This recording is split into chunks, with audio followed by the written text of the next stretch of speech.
이번 사연은 명절에 시댁에서 일하다가 앞치마를 던지며 시모에게 소리 지르고 나왔다는 며느님의 사연인데요. 무슨 일이 있었던 걸까요? 함께 보시겠습니다. 사연 시작 전에 좋아요, 구독 부탁드리겠습니다. 채널에 큰 힘이 됩니다. 안녕하세요. 결혼한 지 1년 된 새댁입니다. 많은 분들이 댓글로 조언을 해주셨으면 좋겠어요. 명절에 너무 화가 나서 시댁에서 일하다 말고 친정으로 가버렸습니다. 뭐 하는 짓이냐며 소리 지르는 시어머니에게 더 크게 소리도 질렀고요. 제 편만 들어주는 남편이 있어 든든하기는 한데 남편 때문에 약간 걱정이 되기도 합니다. 끝까지 읽어봐 주시고 조언을 해주셨으면 좋겠네요. 저희는 같은 결혼 비용 들여서 결혼한 부부입니다. 남편만 보고 결혼했는데 결혼은 집안을 보고 해야 한다는 말이 맞는 말이란 것을 결혼한 지 얼마 안 되어서 알게 되었어요. 시댁 식구들을 보며 이해가 안 가는 것들이 너무 많았습니다.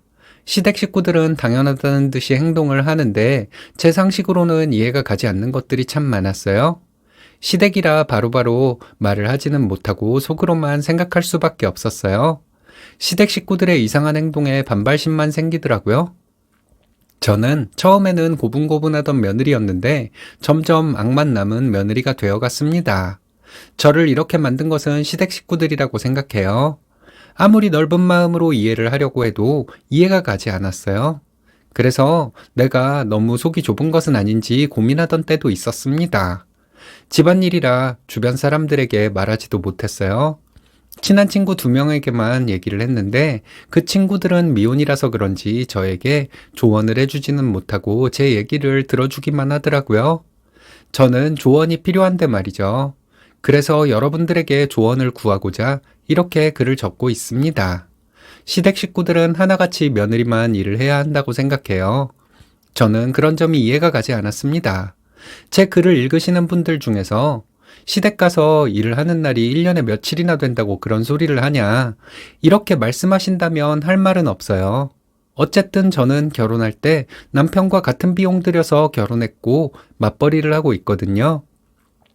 시댁과 친정의 경제력도 비슷해서 시댁으로부터 물려받을 재산이 훨씬 많은 것도 아닙니다. 시댁 식구들에게 맞춰주다 보면 시댁에 무슨 일이 있을 때마다 저는 불려가서 일을 하고 스트레스를 받을 것 같았어요. 여러분들도 아실 거예요. 시댁에 무슨 일이 있어서 일을 하러 가야 하면 며칠 전부터 스트레스를 받잖아요. 다녀오고 나서 또 며칠간 스트레스를 받고요. 남편이 지금은 제 편이지만 사람 일은 모르는 것이라 생각합니다. 무슨 일이 있어서 시댁에 간 것이 아니어도 제가 시댁에 가면 시어머니는 바로 부엌으로 저를 부르셨어요. 저는 부엌에 가서 시어머니와 함께 부엌 일을 했죠. 명절에는 처음 보는 사람들이 먹을 음식을 차리고 더 가져오라는 음식 가져다 주고 계속되는 설거지 때문에 정말 힘들었습니다. 내가 여기서 뭐 하고 있는 건가? 이런 생각만 들더라고요.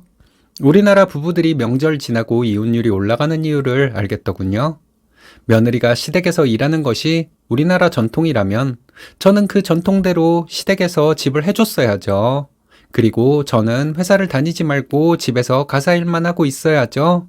친정은 시댁과 다른 분위기입니다. 저는 남동생이 하나 있고 사촌 형제들은 대부분 남자들이에요. 결혼한 사촌 오빠들도 있습니다. 친정에서는 명절에 여자와 남자 구분 없이 다 같이 일을 해요. 남녀를 따지지 않고 다 같이 모여서 일을 합니다. 아무래도 남자들은 음식을 하는 것이 서투르니 음식을 할 때는 대부분 여자들이 하는 대신에 남자들이 설거지와 정리할 때 많은 일을 합니다. 이런 친정에서 자랐기 때문에 저는 더더욱 시댁 식구들의 마인드를 이해하지 못했던 것 같아요. 결혼하고 첫 명절에 시댁에 가서 잠시도 쉬지 못하고 일만 하다가 친정에 갔더니 저희 부모님만 계셨습니다. 남편은 명절에 자기 사촌 형제들도 만날 수 있는데 저는 제 남동생 얼굴도 볼 수 없으니 너무 불공평하다는 생각이 들었어요. 남동생을 자주 못 보고 사는 것은 아니지만 명절 때 아니면 저도 사촌 형제들을 보기는 쉽지 않아요. 남편에게 짜증을 내면 남편은 제 얘기를 잘 들어주고 제 편에 서서 얘기를 해주었습니다. 제가 시댁에서 일을 하고 있으면 저희 남편도 함께 일을 하는데 다른 사람들은 놀고 먹기만 해요. 부엌일이 여자들의 일이라면 신우는 왜 부엌에 안 왔을까요? 명절에 신우는 시댁에서 손님처럼 놀고 먹기만 했습니다. 일은 힘들고 여기저기서 저를 부르고 하니 별거 아닌 일에도 짜증이 나기만 하더라고요. 신우 남편의 부모님은 두 분 다 돌아가셨기 때문에 신우는 명절에 갈 시댁이 없어요. 신우는 명절에 일찍부터 저희 시댁에 와 있습니다. 저 혼자 왔다 갔다 하면서 일을 하고 있어도 신우는 거실에서 놀고 있거나 방에 들어가서 쉬거나 했어요. 신우는 먹을 것을 가지러 올 때만 잠깐 부엌에 나타났습니다. 신우는 친척들과 웃고 떠들며 놀고 있고 저는 하루 종일 부엌에서 일만 하고 있으니 너무 화가 나더라고요. 신우에게 설거지 좀 도와달라고 말해봤어요. 시어머니는 정말 황당한 말씀을 하시더라고요. 일하는 애 명절에라도 좀 쉬게 해줘라. 오랜만에 친척들 만나서 좀 놀게 둬. 이러시더군요. 시어머니는 제가 집에서 놀고 먹는 사람이라고 생각하신 건지 저도 남편과 맞벌이 하는데요. 저야말로 남편의 친척들과 잘 모르는 사이이니 친해지기 위해서라도 같이 시간을 보내야 하는 것 아닐까요? 제가 내린 결론은 시어머니는 며느리가 일을 다 해야 한다고 생각하는 사람이다. 이거였어요.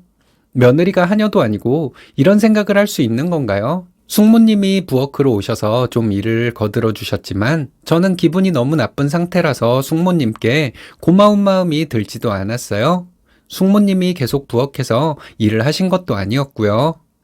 시댁 식구들은 이런 생각을 하는 사람들인가 봐요.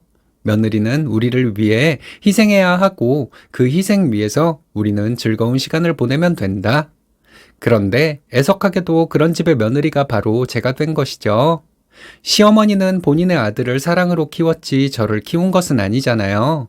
그런데 제가 왜 시댁 식구들의 편안함을 위해 희생을 해야 할까요? 결혼하고 명절을 한번 보내고 나니 지난 명절에는 한참 전부터 가슴이 답답하더라고요. 명절 2주 전에 시어머니에게 전화가 왔는데 시어머니는 어느 날에 올 것인지 물어보셨습니다. 질문을 했으면서 시어머니는 제가 대답을 하기도 전에 명절 이틀 전에 시댁에 오라고 하셨어요. 숨이 콱 막히는 것 같은 느낌이 들더라고요. 마음을 가라앉히고 시어머니께 말씀드렸습니다.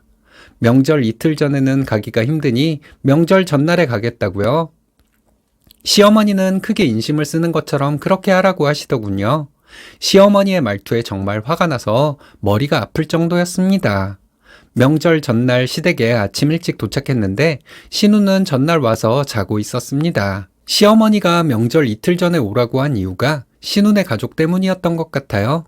그날 와서 신우네 가족 챙겨주라고요. 저와 시어머니, 저희 남편 이렇게 셋이서 음식을 했어요. 시어머니는 남편에게 자꾸 나가 있으라고 했지만 남편은 나가지 않고 함께 일을 했습니다. 만약 남편이 시어머니가 나가 있으라 했다고 거실에 나가 있었으면 저는 즉시 시댁에서 나와버렸을 거예요. 남편이 계속 부엌에서 나가지 않고 일을 하고 있으니 시어머니는 너는 운전하고 와서 피곤할 텐데 가서 좀 자지 이러셨어요. 시어머니의 이 말도 너무 거슬렸습니다. 신우네 가족이 늦잠을 자고 일어나서 다 함께 식사를 했습니다. 밥을 먹고 저는 또 일을 했어요. 식사를 한 후에 일을 할 때는 저와 남편 둘이서만 일을 했습니다. 시어머니는 가끔 부엌에 오셔서 지시만 하고 다시 나가셨어요. 오후에 신우는 부엌으로 와서 전을 집어먹더니 밥해 놓은 게 있냐고 묻더라고요. 밥솥에 남은 거 있을 거라고 했더니 제 말을 듣고 신우는 거실로 나갔습니다. 잠시 후에 시어머니가 부엌으로 오셔서 신우 밥을 차려주라 하시더군요. 너무 화가 나고 황당하기도 해서 저는 시어머니를 쳐다보고만 있었습니다. 남편이 나서서 누나가 알아서 차려 먹으면 되지. 우리가 누나 밥까지 차려줘야 돼. 이렇게 말했어요. 시어머니는 좀 차려주면 되지 그걸 꼭 그렇게 따져야 되니? 이러시고는 저에게 먼저 밥을 차리고 남은 일을 하라고 하셨습니다. 저는 이성을 잃고 말았어요. 앞치마 벗어서 던져버리고 남편에게 당장 친정으로 가자고 했습니다. 시어머니는 놀란 표정으로 저에게 지금 뭐 하는 짓이냐며 소리를 지르시더군요.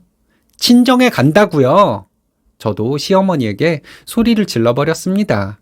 명절 내내 모르는 사람들 수발드는 것도 싫은데 신우 밥도 내가 차려줘야 하냐고 시어머니에게 삿대질하며 따졌어요. 내가 여기서 이런 대우를 받을 이유가 없으니 나는 가겠다고 했습니다. 시어머니는 너 그렇게 하고 가면 다시는 여기 못 와? 이러시는데 어이가 없어서 웃음이 나더라고요. 웃으면서 시어머니에게 말했습니다.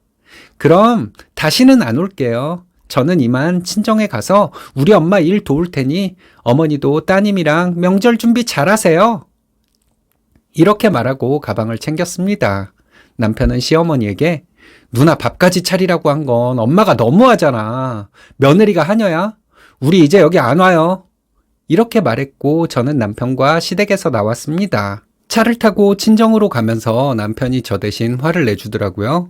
남편은 자기 엄마가 진심으로 사과하기 전에는 절대로 자기 부모님 집에 안 갈 것이라고 했어요. 친정에 가서 엄마에게 좀 혼났어요. 그렇다고 시어머니한테 그렇게 버릇없게 말하고 나오는 게 어디 있냐고 하시는데 할 말이 없어서 그냥 가만히 있었습니다.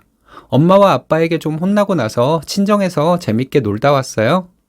다음 날 시어머니가 남편에게 전화해서 그렇다고 진짜로 가냐? 너희들 철들려면 멀었다. 앞으로 너네 여기 다시는 오지도 말고 전화도 하지 마라. 이러셨대요. 남편은 시어머니에게 그래요? 우리 마누라 이제 편하게 살겠네. 이렇게 대꾸했다고 해요. 남편이 이렇게 제 편을 들어주니까 좋기는 합니다. 그리고 남편은 친정에도 잘해요. 그래서 좀 제 마음이 불편합니다. 그때 시댁에서 참을 걸 그랬나 하는 생각이 들어서요. 남편이 제 편을 들어주고 저보다 더 화가 나는 것을 보니 마음이 많이 풀렸어요. 그래서 판단이 서질 않습니다. 남편을 위해서 시댁에 무슨 행사가 있으면 모른 채 하고 가야 할까요? 아니면 시어머니가 진심으로 사과하기 전까지는 시댁과 연 끊고 지내야 할까요? 많은 분들이 조언을 해주셨으면 좋겠습니다. 착한 분이 현명한 남편을 만났네요. 시어머니가 어떻게 나오는지 본 다음에 결정해야 하지 않을까요? 남편에게 미안해서 시댁에 다시 가는 것은 좀 아닌 것 같은데 여러분들의 생각은 어떤가요?